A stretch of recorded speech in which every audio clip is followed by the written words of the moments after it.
listeners, I'm Timstradamus, and with me today is my beautifully talented co-hostess, Voyse. Good morning, Timstradamus, and welcome to all listeners to our cozy cabin. Voyse and I enjoy reading and talking about stories from the internet that are interesting, funny, and dramatic. Because of our love of stories, we've come together and created this channel to share with you those experiences. And hopefully give you some food for thought. Well, why don't we get right into the stories while I enjoy my morning cup of brew? Oh, what brew are you going to enjoy this morning? Some Georgia peach tea. Ah, Georgia peach tea. Perfect southern comfort. Let's go ahead and start our first stories with some family.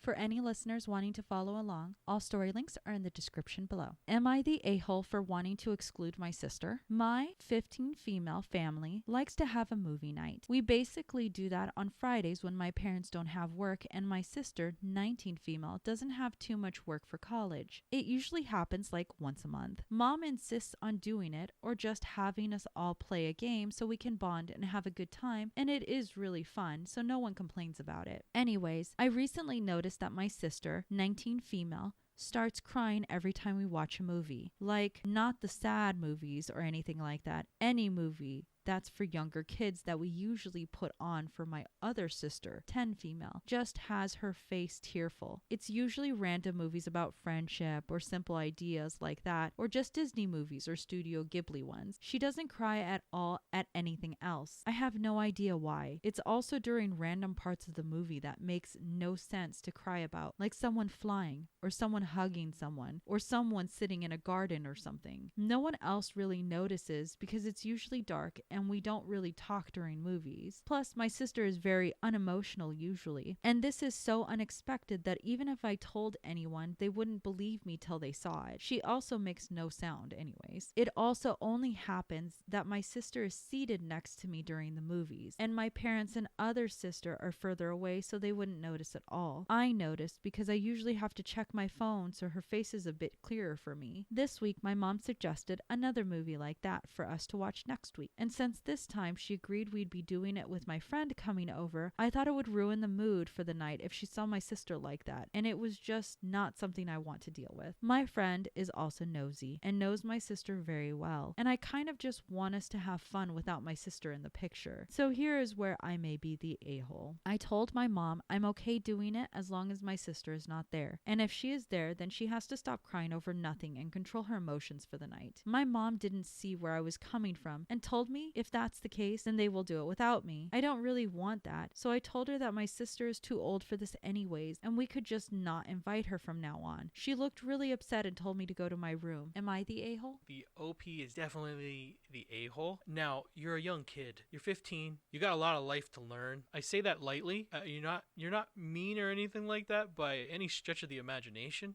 But I don't understand why your sister having feelings or being able to express them is a problem for you, because it sounds like she really doesn't have any other outlets. The OP is saying that her sister doesn't show these type of emotions anywhere else, right? Yes, you're right. So let you have no chill right now. Let your sister enjoy her watching the movie. If she's having these emotions around you guys, I mean, she's obviously comfortable with you, right? So I don't understand that being a bad thing. You'll get older. You're only 15. You'll understand that these things are important. I've seen grown adults well into their 40s and 50s cry during animated movies because it should bring you back to good memories, or it should elicit things from you that mean something. So she's an a-hole, but like I douse it with a little bit of like water, because I'm not saying like you're it's more like just have chill about it. Your sister wants to enjoy a movie with you guys, and instead of being embarrassed for those moments, just embrace them and enjoy them, because those times don't last forever. All of Reddit does agree. They say that she is the a-hole. A lot of them are chalking it up that she's just young and she's not getting that she's not in those moments, but also correct in saying that she just needs to calm down. Yeah. It's just a movie night. Emotions are what make people. Who they are. She'll look back on and those will be better memories as she gets older. One commenter even went, the sweet naivety of a 15-year-old. Yeah.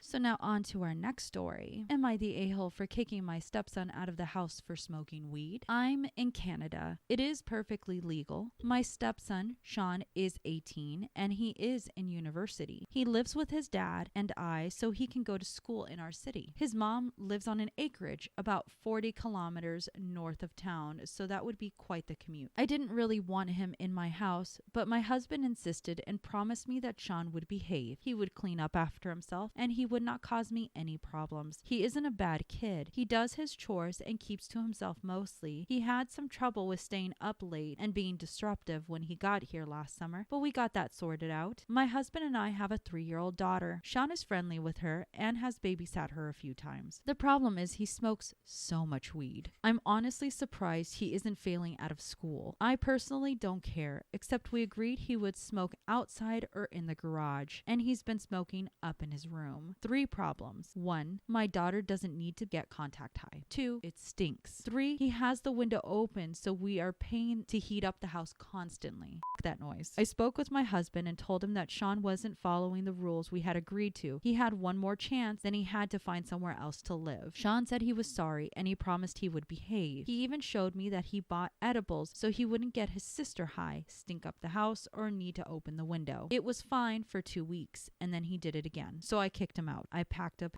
and took it all to his mom's place, and I had the lock codes changed. When he got home from school, he lost his bananas. He said that I was being a controlling bitch and that I didn't have any right to tell him what to do in his father's house. I laughed in his face. I told him that the only house his father ever bought is the one his mother lives in. His dad is my husband, but they are both living in my house. I guess he didn't know that, and he started apologizing. I called him an Uber to take him to his mother. He didn't go, and he called my husband instead. My husband made arrangements with his brother for Sean to move there. His mom drove all his belongings back into town, and now he isn't my problem. Unfortunately for Sean, his uncle is completely against cannabis, so he can't have any there, and he is currently sleeping on a hide-a bed. His dad, uncle, and himself are going to build him a room in the unfinished basement this weekend. My husband is on my side since Sean broke our agreement. His mother is salty about having to come into town, and Sean is begging me to let him come back. Am I the a-hole? So I don't think we need clarification on any of it, because it sounds like he's a good kid, right? He just partakes. Yeah. That's about it. Her tone from the start of this was really sharp. She's like, before she leads off, she goes, "This is my house." Right at the start of it. So I'm like, immediately flags are flying up in my head as to how she feels about the son. I think that at its base, I guess I'll start with this. She's definitely, the OP is not the a-hole, and only because these are the rules that were set in place in their home. She gave Sean several chances to figure it out. I mean, even Sean said he went to edibles, and then unfortunately he switched back, and then he got kicked out. It's on him for making the decisions he did. He is an adult. It is not his home. It is his parents. They have a small child. She said she does not want him smoking in the house. That's what this story comes back down to. So I can't really go anywhere else other than you're in someone else's home. That's their rules. You abide by their rules. Well, all of Reddit does agree. They say for this situation, she is not the a-hole. But a lot of commenters were actually very split on this. I know one Redditor said that for this situation, they would normally put everyone sucks here. But because of her attitude and how she comes across, it makes them just tip into the scale of kind of like,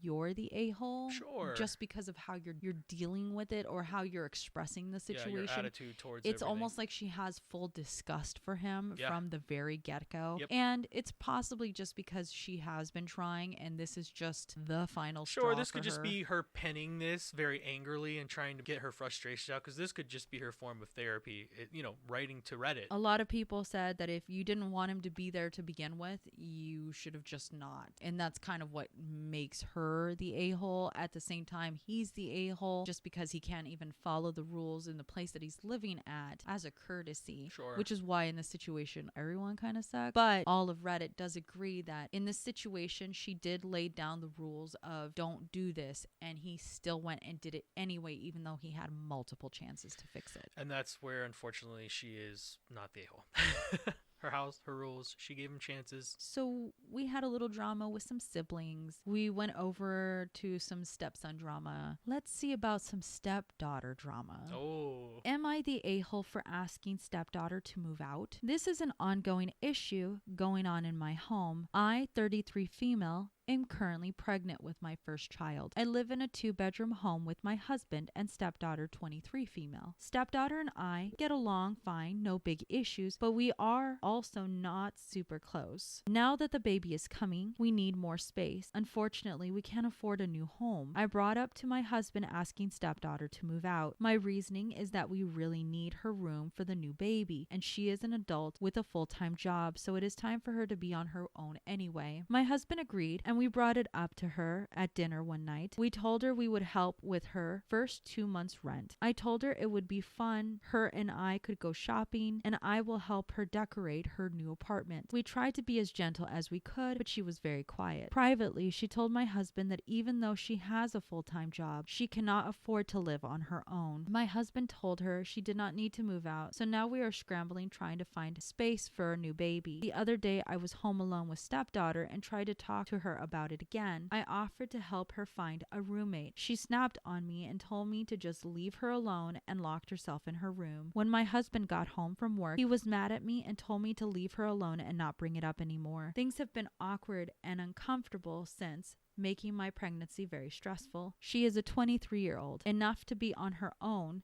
She has a job, and we are willing to help her. We need space for our baby. I do not see how I am in the wrong here. Am I the a-hole? I don't think we need any clarification, but I guess I'll start like this. I don't believe the OP is the a-hole. She's right. She states some clear-ended facts that the kid is 23. She has a full-time job. All right, yeah, maybe you can't afford it on your own, but she's also offered the daughter to help her find a roommate to make the situation like better for everyone. I think the a-hole here though is definitely got to be the dad, because he agrees with the wife initially, the OP initially, about the daughter moving out so they can make space for the baby. And then through the course of the daughter basically not wanting to leave, because the thing is, it sounds like they were going to cover first and second month's rent to help her. There's not a lot of parents that would help with that. I guess I'm gonna lean into the dad when he went back on it after the daughter's first rebuttal of, okay, of course I don't want change, right? Like, I'm not leaving, because it sounds like she wants to be there regardless of the situation. She's attached. So I don't know if it's more like I can't versus I don't want to, papa. Well, Reddit does not agree. They think that she is the a-hole. Okay. So they say for this, essentially she's trying to use having this child as a reason to push the stepdaughter out. From what all of Reddit has gathered is everything was fine. There was no issues. And now that she's having a kid, she's using this kid as a potential way to kick the daughter out. A lot of people are saying if they have enough money to cover 2 months of rent, could they not just get a bigger place for everyone? Okay. And then that way the daughter is not forced to be with somebody that she's uncomfortable rooming with, and they could all potentially still be together. Okay. It makes it sound like she doesn't want to be around her stepdaughter anymore, and that potentially she finds her to be more of a nuisance rather than just enjoying the fact that all family gets to be there together, and potentially the stepdaughter could enjoy watching her little sister, half-sister, be raised. And now on to our next story. Am I the a-hole for not letting our daughter move back home? My husband and I have 3 children, 25 female, 16 male, and 13 female. Our oldest moved out 3 years ago with her boyfriend and got an apartment. They were together 4 years before that, so it wasn't like she ran off with some guy she just met. We supported her decision. She was old enough and working full-time. The issue is rent in our area has more than doubled in average since then. Their landlord raised the rent 40% in the span of 3 months, and they couldn't afford to stay there anymore. The issue is they weren't exactly swimming in cash before that. They don't really have enough for first, last, and security with the market. Not that there's much to buy anyway in their price range. Their plan was to move in with her boyfriend's parents for a few months while they figured stuff out and saved up, but they won't let her come with. So they proposed an idea. She'd move back in with us, him with his parents, and they'd save up and be gone in 6 months tops. The issue is me and my husband don't feel that's appropriate. She's an adult now, and she needs to learn to take care of herself, not relying on handouts from her parents. She offered to pay rent, but we would only do that if she agreed to pay the market average plus her share of utilities, which would mean she couldn't save up like she wants to. Because we aren't doing that, she's been forced to share a 2-bedroom apartment with 6 other people, some of whom she finds sketchy. I feel for her, but I still think it's her responsibility. At this point, she doesn't call much anymore, and I'm worried this may have impacted our relationship. Am I the a-hole? It definitely impacted your relationship.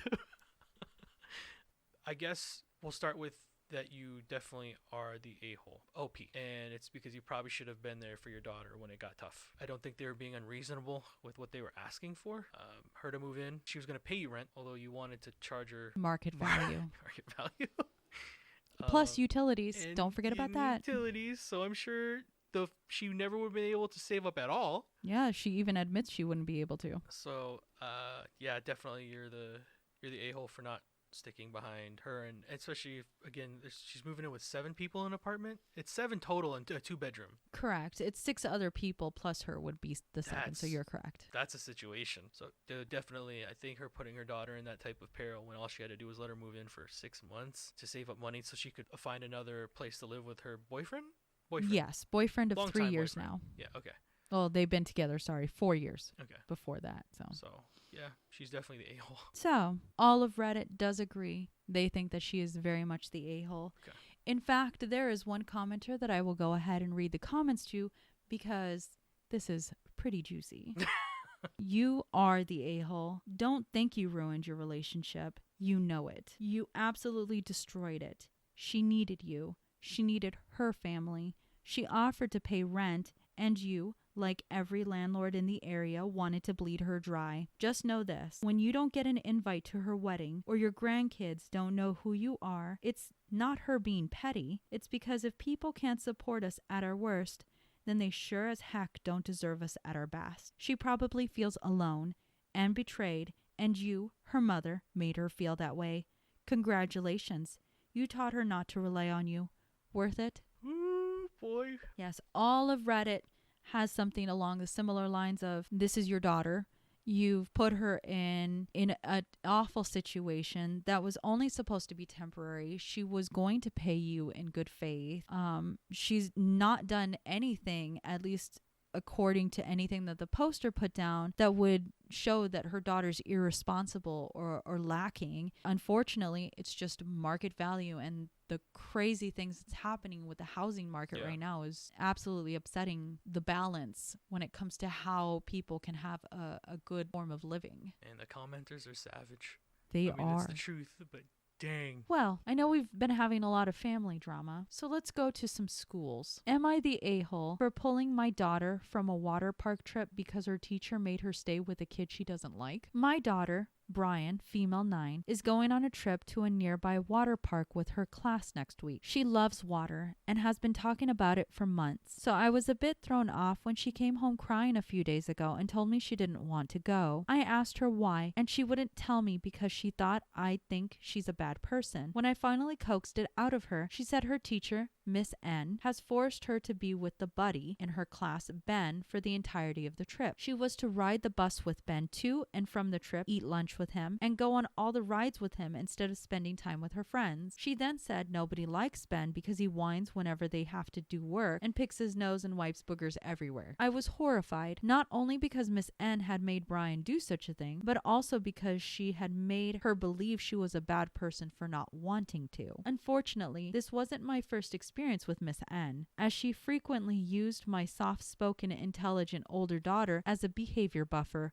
for the naughty boys until I threatened to report her to the superintendent. It's clear to me that Miss N is still too comfortable with enforcing archaic gender roles on her kids and forcing girls to do unpaid emotional labor for the sake of the boys. I immediately sent Miss N an email condemning her actions. She sent me back an email with a bunch of BS that basically ended with, if Brian goes on the trip, she has to be Ben's buddy. Fine. I informed her Brian would not be attending then. I immediately booked VIP tickets the same day her class was going so she could still go to the park and see her friends. What happened next I wasn't expecting. Brian is quite popular, so I have gotten to know a lot of moms in her class. When I let them know what Miss N did, some of them were so horrified that they also pulled their kids out of the trip. In total, 8 kids out of the class of 20 are either not going or going with us. Today, I got an email from Miss N saying that because almost half of the class isn't going, they either have to raise the cost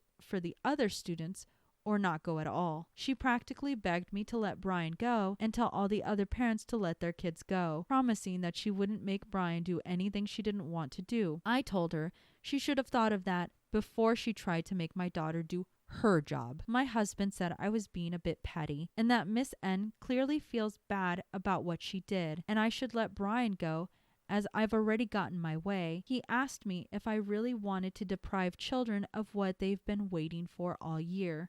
The thing is, if this wasn't Miss N's first offense, I probably would have agreed, but she has a pattern of this type of behavior, and hopefully this will put a stop to it. Plus, if she has to explain this to her superiors, I have receipts.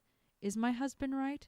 Or am I justified? Update, Brian was the only one assigned a buddy. The rest of the students were free to do what they wanted. What? The OP's daughter was the only one that had a buddy for this entire trip. Correct. So they weren't buddy system, everyone. Nope. And did they say why? Apparently, it just sounds like he's a bit of a handful. So I guess the teacher was trying to go like the most popular kid, be with like the most unpopular kid, and maybe help. I don't think it's more that. I think it's more the most unruly kid is with the most responsible kid. Okay.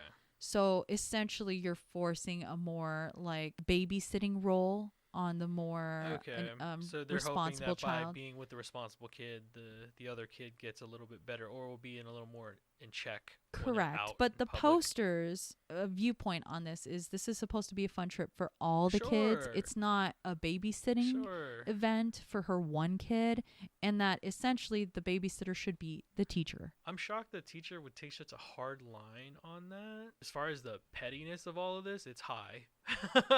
It's pretty high. Does she have a right to be that way towards a teacher? It kind of sounds like it. Unfortunately, people really only learn from things they do by consequences from the action, right? So I guess she wouldn't be the a-hole in this situation, the OP, just because, again, it kind of sounds like the teacher was really pushing the fact that this kid have to hang out with the OP's daughter, and they did not want that. All of Reddit does agree. The poster is not the a-hole. In fact, there's an update to this. Oh. First, thank you for the support, everyone. Second, I have taken the issue, including screenshots of the email to the admin. Several other parents also came forward with similar stories about Miss N using students, particularly female students, to do her job. Miss N has been placed on temporary leave while they figure out a more permanent solution. Personally, after hearing things from other parents about her, I'd like to see her fired and blacklisted from ever teaching again, but I hope this at least scares her out of treating her students this way. Ooh. So clearly there was a lot of stuff that went down. Yeah, I would love to have heard exactly what she's being accused of. That's a spicy meatball.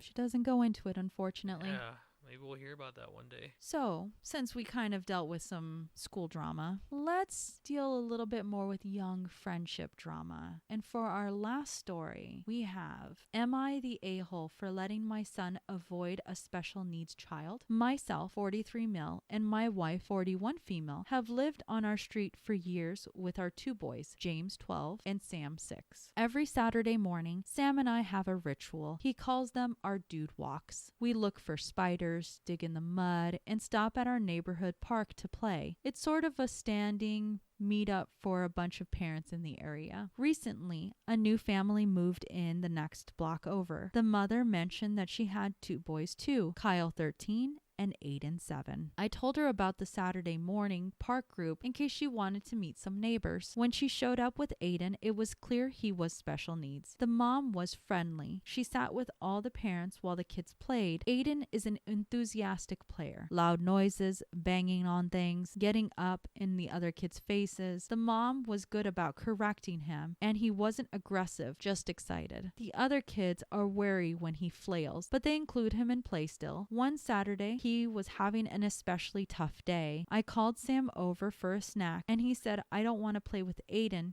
Can we go home? So we left. The next day, Aiden's mom came to my door. She told me that I should have talked to him about differently abled people instead of just abandoning her son. We agreed to talk to Sam. The next weekend, Sam said hi to Aiden. They played together a bit, but when Aiden got loud again, Sam retreated to the highest platform where Aiden was scared to go. When Aiden asked him to be his partner for a game, Sam said no thank you. I felt that was fine. My wife still felt bad, so she invited them over. Aiden had one meltdown, but other than that, it went fine. Afterwards, Sam asked, please, could Aiden not come over again? I asked James what he thought of Kyle. He said that the kid was obnoxious and didn't smell great. The next weekend, Aiden destroyed my son's favorite toy. He snapped the arms and legs off. Sam yelled, "You are a very mean little boy." I did not make him apologize. We just left. So instead of going out in the morning, we go on Saturday afternoon after Aiden has left the park. After a few weeks, some others started joining us.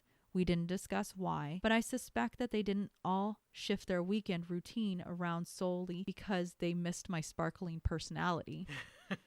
Aiden's mom eventually got wind of it. I don't know how. She wrote us a long, heartfelt letter. She felt I had not done enough to discourage Sam from ostracizing Aiden and that my pull in the neighborhood was influencing others to avoid her son now too. Sam has tried his best. He's verbalized his need for boundaries from Aiden to us 3 times now. James has also been clear that he doesn't like the brother Kyle. As long as both of my kids treat them with respect, I'm satisfied. I can't control what the other parents choose to do. We'll continue to be friendly and be good neighbors if they need a hand, but not play with them. Am I the a-hole? All right, well, I don't need any clarification on this story. I don't think that the OP is the a-hole for not forcing his kids to play with kids they don't want to play with.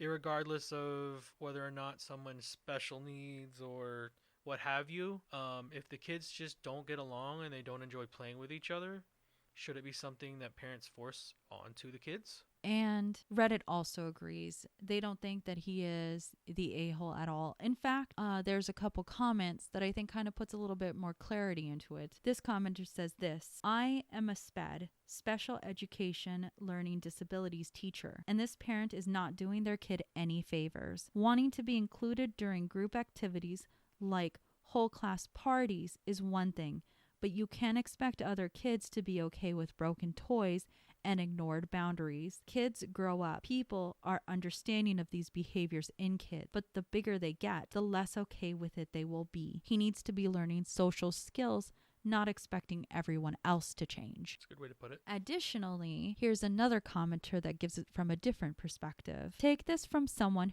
who is autistic and was therefore a special needs child myself once, not the a-hole. I know my situation is different because my mother never even acknowledged that I was special needs, but I hated how she forced everyone around me to interact with me. Every birthday she invited all my classmates to these elaborate birthday parties I didn't want, all in an effort to A, save face, and B, for socialization. I was miserable. There really is nothing more lonely than the people around you essentially being forced to spend time with you. Special needs or not, a kid can pick up on that, and it sucks for all parties involved. Side note, considering the neurotypical older son isn't exactly a social butterfly and popular with your kids, either it seems like the mother has certain shortcomings when it comes to raising them, and that's on her, not you, to fix. Her trying to strong arm and guilt trip you like this is just proof of that. That was a very insightful comment. Wow. I had never even thought about it from that perspective. As from the actual kid that's in the situation, I can only imagine that type of feeling. That was a good one. Redditors do have very good insights from different perspectives, and that's one of the things I appreciate about them. I hope that you have enjoyed all of today's stories. Well, yes, they were very interesting today. Well, as our stories come to a close, don't forget, you see in the world what you carry in your heart. If you have enjoyed listening to us read and talk about today's stories, please rate, subscribe, and turn on notifications for new content. We will be regularly posting on Tuesdays and Fridays. And remember, if you post it, maybe we'll see it on the internet.